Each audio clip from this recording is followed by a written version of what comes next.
talk to you all. Just a quick introduction.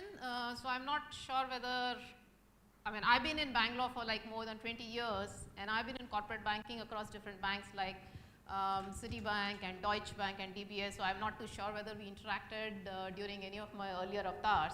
But happy to be here and happy to talk about this topic which was given to me, right? So the topic which came was role of a CFO in value creation and valuation. So I was like, okay, valuation, let's figure out.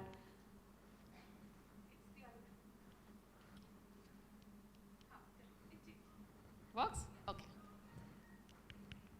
So basically, I think, I'm not sure how many of us are from startups. Anybody from startups here? Okay, so at least 3-4 people are from startups.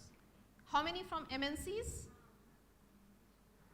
Whole lot of MNCs. Wonderful. And I'm assuming then the rest are local public companies, private companies? Okay. Whatever. So I guess then valuation is not such a big thing, right? So let's get over with valuation first, and then we can move to value creation, which actually is the core thing. Now, from a valuation perspective, what do we understand of valuation, and how do we get valuation, and how do we enhance valuation? Any of the startup people? Nice presentations. Ah. Okay, no comments. Look, huh? Much abused? Multiple. Yeah, but multiple of what? Revenue, only revenue. Profitability will come later. Okay, okay, so I guess because there are not too many startup people, and I guess rest of the people will not be too much bothered about valuations right now, we will quickly get over with it. And I would be very sorry to disappoint you, because what is valuation, how it is derived, at what point of time you will get what valuation, and most importantly, what a CFO can do. Anything whatsoever about valuation is $1 million question, and nobody has an answer to that. So as Sir Winston Churchill said long time back, a riddle wrapped in a mystery inside an enigma. Of course, he was not talking about valuations, right? He was talking about, anybody knows what he was talking about? He was talking about Russia at that point of time. But this is quite apt to what valuation is all about, right? Because there are a number of methodologies, there are a number of tools, DCF, terminal value, whatever.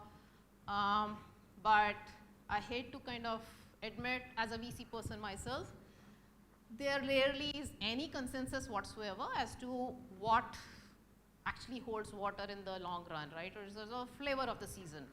Wins and fancies of the investors at any point of time. So I guess there is no point of talking about valuation right now, especially because the startup people are quite a few, only a few over here. Maybe if there are more startups, we can have a detailed discussion on that. I think what is more important from a CFO perspective, so basically just to, I just picked up from one of the blogs which is there on our 𝗃𝗏 website. I really like this particular blog about valuation. So whenever you have time, maybe you can go through that. It clearly says that the valuation is like love and hate in the eye of the beholder, as we call it, right? So there's no logic to that.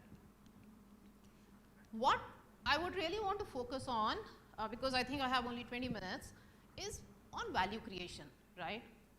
unlike valuation, I think we have a fair handle on what value creation is all about, right? What is value creation? What do we mean by value creation? Yeah, I mean, creating value out of something. Basically, you're giving an input and you're getting an output, and if the output is greater than the input, that means you've added some value, right? Which happens in a manufacturing case, right? Value added product and value added tax and stuff like that. From a CFO role, how can we create value?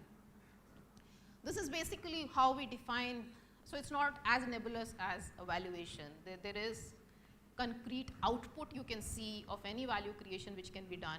And as we all understand, now stakeholders are no longer just the shareholders, right? You have customers, employees, so wherever you're creating value, and gone are the days when people used to just focus on profitability, right? They need to create value for customers, they need to create value for employees.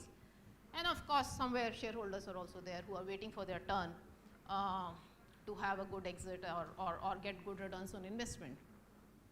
Net, anything which will allow a firm to grow profitably in a sustainable manner over a longer period of time is what we understand as a value creation. So as karma, right? Do good karma and whatever, good will come to you kind of stuff. I think we should just all focus on adding value to whichever role we are doing, whatever organization we are, whether it's a startup or an MNC subsidiary or whatever it is, and automatically people will start seeing value in what you are generating. So coming specifically to CFO, right? I mean, CFO, we all know, or whoever is in the finance team, we all know we are saddled with some 10,000 things already, right? So CFO is trying to juggle, I don't know what all, accounting, taxation, right? So some 10,000 activities which a CFO ends up doing depending upon organization and depending upon whether there is a separate treasurer or there is not a separate, there is a separate IR person, there is not a separate IR person, there is enough work which is being done. And CFO normally is, again, depending on whether how much work he or she is able to delegate and how much outsourcing has happened, but there is enough stuff to be done on a day-to-day basis. And the best part is these are all critical activities, right? So we cannot like, okay, maybe we'll see after 6 months, maybe tax filing we will do after a year or something like that. Everything is critical. So in that scenario, how CFO can focus on creating value, right? It will obviously depend on what the strategic objectives. No, whatever I will say will somehow sound like motherhood truths, right? But having observed, being a corporate banker over the last 25 years and now in the VC field, sometimes you really do wonder that whether the CFO or the finance person or whoever the watchdog in an organization is really understands the importance of that particular role, right? Depending upon what life cycle your company currently is, whether it is in an initial phase, whether it's a little bit of growth phase or a mature phase, the CFO role, you have to keep wearing multiple hats and have to have that kind of focus at that point of time. So let's take a scenario of growth company, right? For early stage companies, which we seed, pre-seed, pre-series A, or whatever you want to call them kind of companies, I think the most important thing is for the finance person or the CFO is to establish those guardrails. Because what we have seen in many of the companies is, of course, founders, if it's a tech startup, the founder is just busy developing that product, software development, hiring, all that kind of stuff. And most of the checks and controls and measures are non-existent. And those things happen only when they start talking to investors, or if customers are savvy enough to ask them the right questions, that's when they wake up and say, oh, we don't have this policy in place, that policy. So as an early stage CFO or a finance person, right, you might outsource your accounting to whoever you want to outsource. You might outsource taxation and all that to whoever, right? Because most of these activities right now are getting outsourced to minimize cost. But from a strategic perspective, right, I think it's most important for the person to set up the right systems, processes, and controls. Motherhood statement, but very, very important. Unfortunately, these things do not happen for a long, long time in early stage companies. So much so, how to do accounting for your software, I mean, whatever it is, expenses, it's all very chaotic. And sometimes you wonder that why, right? Because sooner or later you're going to go to the investors or subsequent round of funding. They will ask you questions. And then in retrospective manner, you will have to sort out things which is more complicated. So that focus, unfortunately, is not there in many startup companies, which I very, very strongly recommend whoever is involved in that ecosystem to put in place. Invoicing, when invoicing is happening, duplicate invoicing happening, receivables coming on time, overdue receivables, no, the customer is critical, we can't push for payment, all those things happen. I understand, because for a new company, it's important for them to sell itself is so difficult, right? So you really don't have too much bargaining power. But whatever internal policies, credit policies, one can formulate, and this is the right time. At least some framework should be there so that the employees know their boundaries within which they have to play and with which they don't have to, which they will have to think twice before exceeding those boundaries. This is the growth phase, right? Now, even though I'm talking about early stage and it looks like a startup, even like I'm talking about like even MNCs, right? When they set up subsidiaries or they're starting branch offices or they're setting up liaison offices. Initially over here, even though it's an MNC subsidiary, it takes a while for systems to get implemented in full. Only when they gather a certain shape and size that all the policies actually firmly get implemented. Obviously varies from MNC to MNC. But then the growth phase comes, and that's where everybody is running here and there, and somebody says revenue multiple, right? So people will try to get revenues, people will try to get customers, all kinds of things happen, right? Now over there, you will again see systems, processes and controls, because that I very firmly believe from a CFO perspective or the finance person, that person is solely responsible to ensure that the systems, processes and controls are in line with the growth stage of the company, right? When you're in an early stage, maybe you can have relaxed systems in place. Maybe your systems are not that savvy or whatever, but when you are in the growth phase, and many things can go wrong, frankly, when you are in the growth phase, right? Because people are so hungry to show growth to get that multiple, right? That magical multiple we were talking about. So that revenue is like a big thing. So anything and everything to go get. So then the credit will go for a toss. Selling will happen to all kinds of customers. So yeah, again, systems, processes and controls. And when I mention again and again, because once you set up a systems, processes and controls, that does not hold good. We all know that, right? I mean, I see there are quite a few experienced people in the room over there. It does not hold good after a year or maybe after 6 years. So there has to be a constant focus on that to keep revising them, keep refining them to ensure that that is in line with what our organization is going through right now or what our organization is likely to go through over the next 6, 7, 8 months. Obviously, financing then becomes critical, right? Because yeah, in the early stage, some angel funding, some VC, early stage VC and all that. But when capital is your fuel, right? If you run out of fuel, your engine is going to stop. Your engine will not work. So that becomes very critical, and that's where the financial prowess of the CFO or the finance person becomes super critical. And that's where the knowledge of the various options available, because gone are the days where only banks could give you funding right now, right? I mean, there are other options available who will give you much competitive funding or in a much more agile manner or in much less painful manner. So I guess a little bit of knowledge of the various financing options across debt and equity is super critical, because the entire organization is then looking at the CFO to help them out with this growth, right? Salespeople will be running around doing sales. The developers will be running around enhancing their the products and kind of doing POCs and doing implementations. So CFO has to hold guard over there and ensure that whenever the organization needs, the capital is provided for And that's why when I wrote about planning for growth, what I wanted to say was a CFO has to start planning 12 to 18 months in advance, right? Right.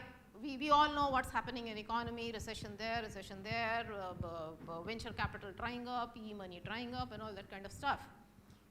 But a savvy CFO who has been tracking a bubble getting built would know that something is likely to happen, whether it will happen in January of 22 or it will happen in June of 22. Somebody who's tracking the market and who's savvy enough to understand would know that something would go wrong with these markets. So might as well prepare myself for the rainy day and prepare in advance. And don't go to the market at the last minute when you are desperate and then you are not likely to get good terms, either from the equity investors or from the debt investors. Other things, obviously, when you grow, you have to set up subsidiaries here and there, so you have a fair, and the taxation comes into the picture, tax saving and all that kind of stuff. Finally, from mature company perspective, so whether it is mature MNCs, when I say mature, it's basically where not too much product innovation is happening, right? And when there is enough competition in the market. So then over there, CFO role becomes all the more important. And again, I put systems, processes, and controls because what happens with these organizations is the systems and controls become so stringent that the organization becomes, it's like, you know, you tie the hands and the legs and the tongue of everybody and you ask the people to perform over there. So that's why it has to be in line what the market is doing. When you are a mature organization, there will be more younger, more nimble players who will come in, who might have a much better product innovation. So how do you compete with them? Even though you're a CFO, you're not a salesperson, you don't have a sales target, but you should be aware as to what is happening in market. And in case any policies or processes need to be tweaked or to make it more efficient, one should proactively go and do that. That requires a lot of effort, especially the MNCs guys would know over here, right? To change any process, you have to go to HO, take approval, this, that. But yes, then it depends on the conviction of the CFO, the finance person, as to how strongly you feel and how do you justify whatever changes need to be done to the various stakeholders. Financial structure, by that time you have a fair idea how much debt you want, how much equity you want, debt of subordinate debt, this, that, whatever. So again, knowledge of the various instruments comes in pretty handy. One thing obviously is always this tug of war between growth and margins, right? Which obviously is not a CFO call per se, right? I mean, you can't take a call that I will grow only this much, but at least to provide your salespeople or to provide your CEO or to provide whoever is the right decision maker with the relevant MISs and the relevant analytics to enable them to take informed calls is very important, right? It's quite surprising in many of the large organizations, MISs and the analytics is still something which is not state of the art and which sometimes the employees or the salespeople or whoever it is feel a little handicapped, right?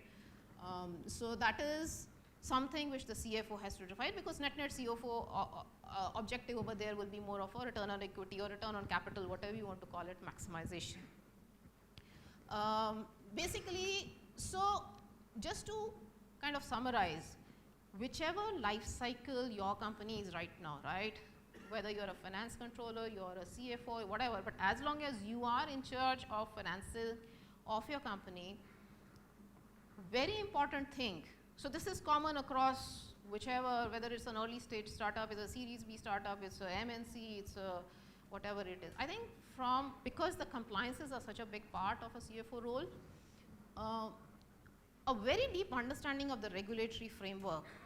And it's not just the regulations which impact you directly. You should have a strong handle and an understanding of regulations which impact, let's say, your clients, you impact your suppliers, which impact your employees. So regulatory framework, a strong handle on that will really help you to be able to create value to the various stakeholders.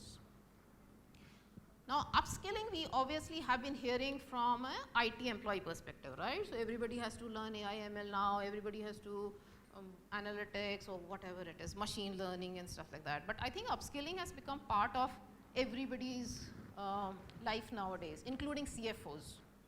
With so much action happening all over the place, whether it is blockchain or it is crypto or whatever, we can debate and say, no, crypto will not come to India and then nothing is going to happen. But the fact is, there is no India and outside India concept right now. Whatever happens outside, sooner or later will come into India.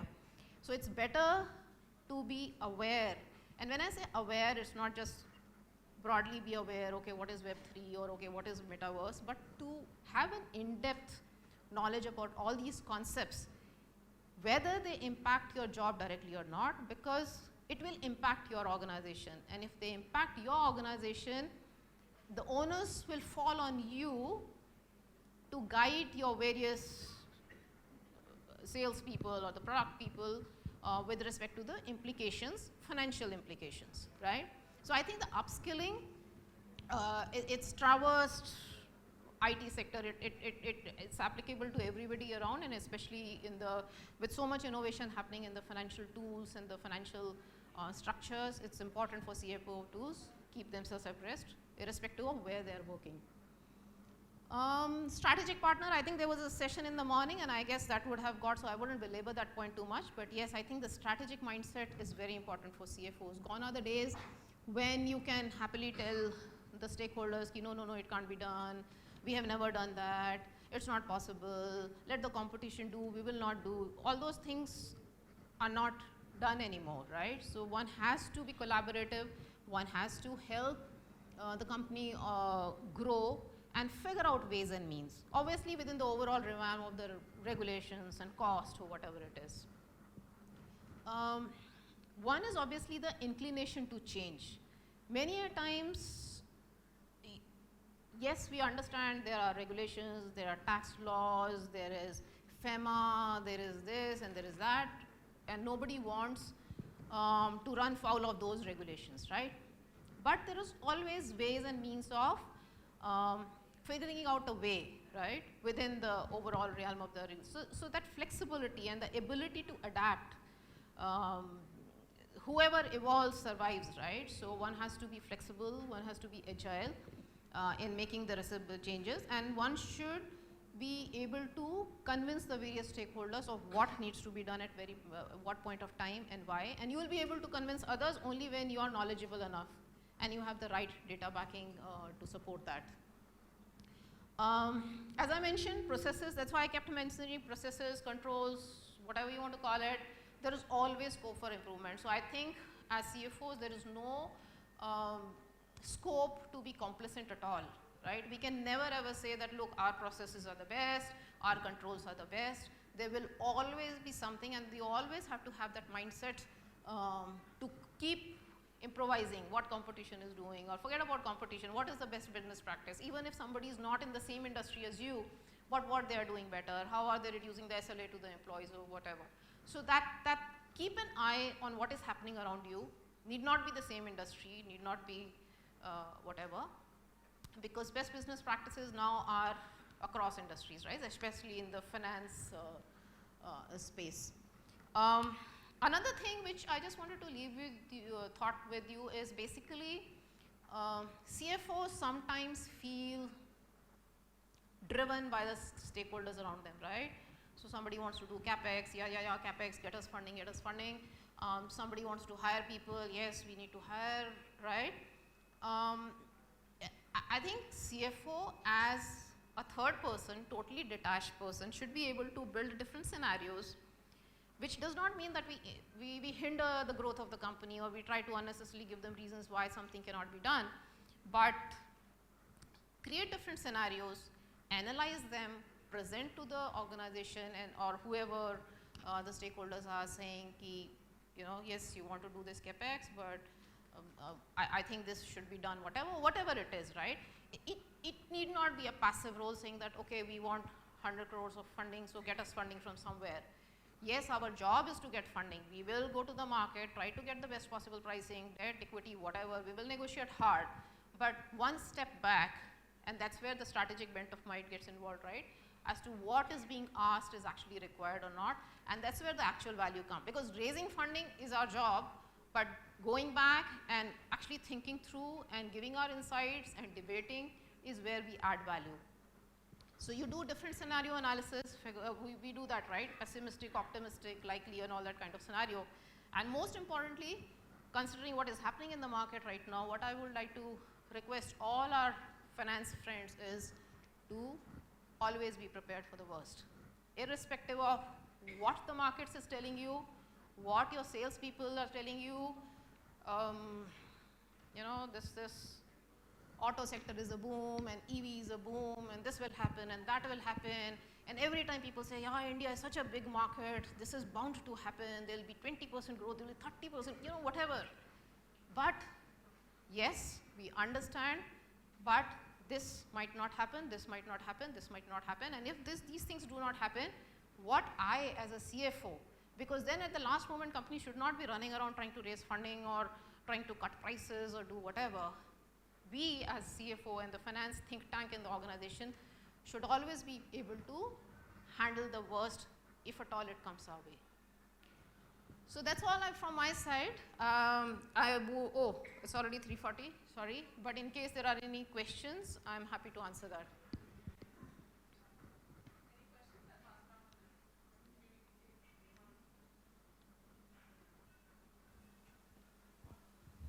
Sorry, I didn't see. You might get the valuation which you want until unless obviously you were expecting like 100 times multiple and all that.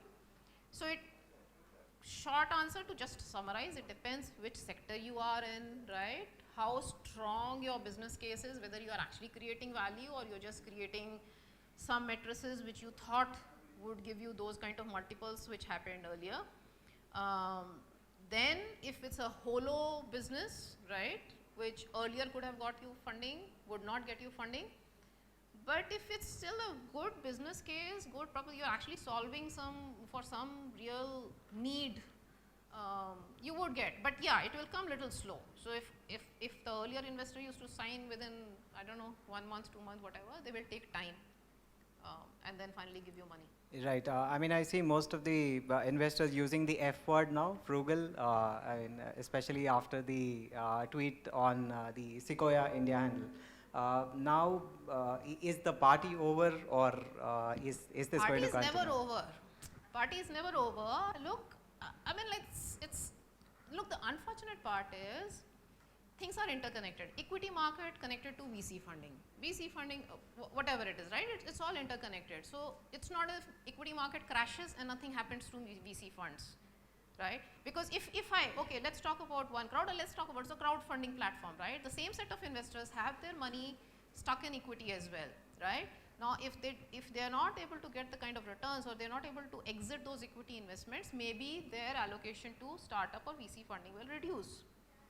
So it's just a matter of things to reach some sensible level, like it happens in equity market also, right? I mean, you will reach PE multiple, then it crashes, then it goes up, then it goes down.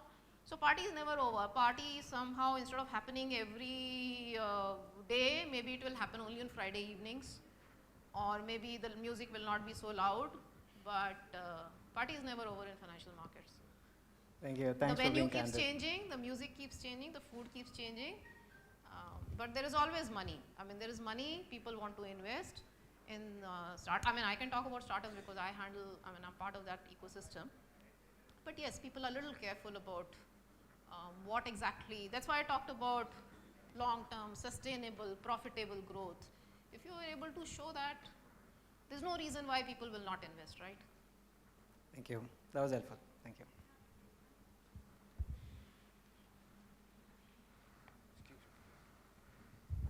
Yeah, so when you hear so many news around startups, right, they all talk about very different kind of matrices, right? And now when you go to market, to raise funds, now you're always under pressure to, show those kind of matrices. And let's say when you talk about, the value that you are, let's say if you're an e-commerce platform, you tell about gross market time value, right? You are some other platform in another business, you define some other matrices, right? And when you go to to raise funds, you are forced to use those kind of matrices, right?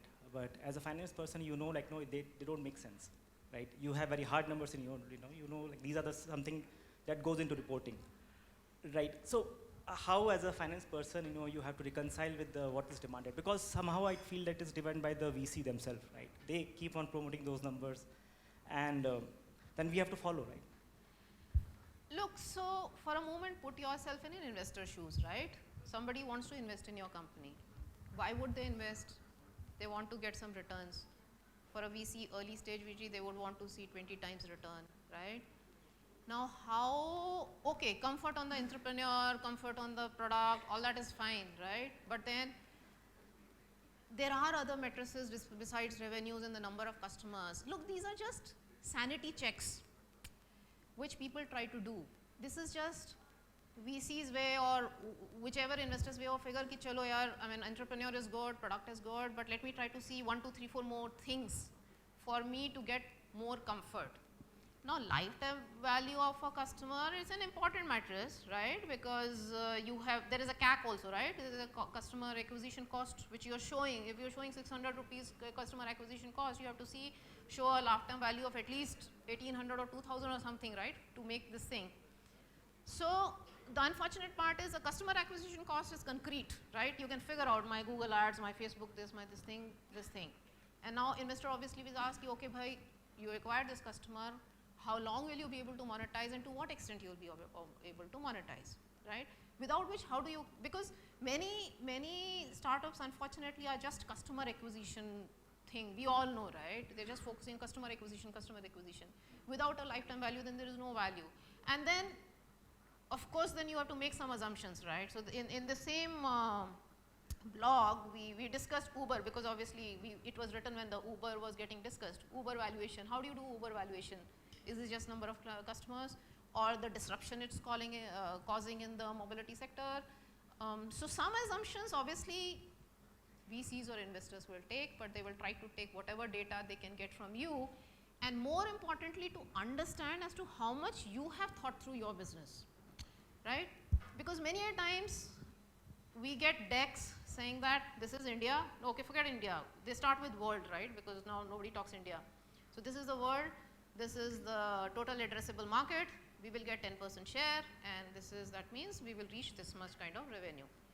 So many people don't think through, right? They're not able to, then we say, ki, acha, you get 10% of then, how will you get 10% of that, how will it get, nobody thinks through about that. So some of the questions which people would ask you obviously to check how much you have applied really your brains to figure out where you're headed, or you're generally doing because everybody is doing, and you're just hoping that, okay, I will get some investor and that BFT theory, right? Bigger fool theory than somebody else, bigger fool will come, he'll give a bigger valuation and this thing, and I will exit. Many startups are built like that as well, right? They don't have long-term thing. So many of these questions, maybe they are painful. Similarly about financial model, right? When you ask a startup to give a financial model, somebody says, hey, what is the relevance of that? There is no sanctity because the startup does not know what's happening in the 6 months. Why are you asking for 3 years projections? It's just to see how thought through the thought processes, right? How sincere the founders or whoever it is, right? We all understand it's a dynamic situation, things will change.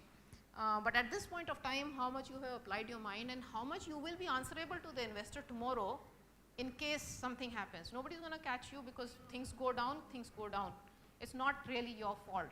But did you actually foresee those things? Did you consider those kind of scenarios when you gave your projections or financial model, whatever? So this is just different sanity checks which one does. See, the difference comes here, let's say when you are reaching out for VC, right? And then let's say you are already well entrenched in the system, right? You know a lot of people and you're able to reach to senior VCs. There the discussion get very, very, very long discussion it happens, right? They ask about the matrices. But I have, let's say, talked to a lot of people who are just starting recently. So they have to, probably they send their deck and, in case if they don't have very good numbers on their deck, right, usually they don't get through, right? So sometime I tell you, right, there's something known as gross mercantile value, right? If you are an operational company, right, you are in a delivery company, right, this GMV doesn't make sense for you, right?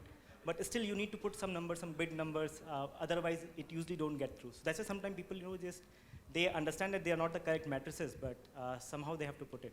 नहीं तो देखो I mean so there are all kind of investors, right? There are various family offices, there are various investors, there are whatever. Sometimes I must admit the investors themselves are clueless. They don't know what to look for. They just go by herd mentality, saying कि अच्छा उसने invest करा है, okay 50 lakh, put my 50 lakh as well, right? So such things happen.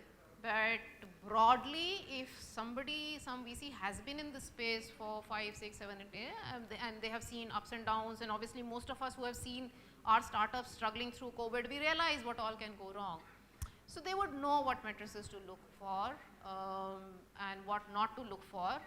They will ask for all that kind of information, whatever you want to give in your financial model, but they will do their sensitivity analysis. They will ignore some of your numbers. They will consider. So it all frankly depends on how sensible that investor is or how knowledgeable they are. Because in all industries you get all kind of people, right? Thank you. Okay, good. Nothing else, right? Okay, thank you so much. It was a pleasure talking to me. In case you need any further kind of clarification, you want to pick my brains on anything, feel free to reach out to me. Thank you so much.